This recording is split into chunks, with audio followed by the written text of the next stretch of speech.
You search for how to log job applications in Airtable using Zapier. That's exactly what I'm going to walk you through. Let's get right into it. Open your browser, go to zapier.com and sign in.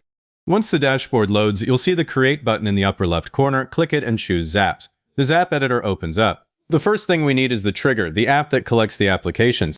I'm using a Google form, but it works the same for Typeform, Jotform, or any form tool. Search for your app here, select it, then pick the trigger event. For a form, it's usually New Form Response. Click Continue. If you haven't connected the app before, Zapier will ask you to sign in. Do that, then come back and choose the specific form. I'll select my job application form, hit Continue. Now test the trigger. Click Test Trigger. If you've never submitted a sample, Zapier will show no data. That's fine, just open your form, fill in some dummy details and submit. Come back, test again, and you'll see the fields populate. Check that you've got everything: name, email, phone, position applied for, department, resume link, cover letter, years of experience, date, status, whatever your form collects. Below the trigger, click the plus icon. Search for Airtable, select it, and choose the Create Record action. Click Continue, sign into Airtable if prompted, authorize Zapier, then pick your connected account from the dropdown. Click Continue, now select your Airtable base. I'll choose Hiring Pipeline. In the table, I've got a table called Applications. If you haven't set up Airtable yet, pause and create the table with the columns you need. It'll save you headaches during mapping. I'll click Continue. On the mapping screen, you'll see all the fields from your trigger on the left and the Airtable fields on the right.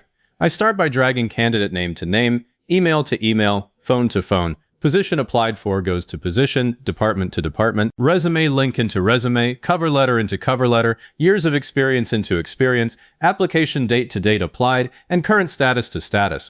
If you have a single select status like new or screening, I set the default to new so every incoming application starts there. You can map that directly by typing new into the value field instead of pulling from the trigger. That's what I do. Click Test Step. Zapier will create a sample record.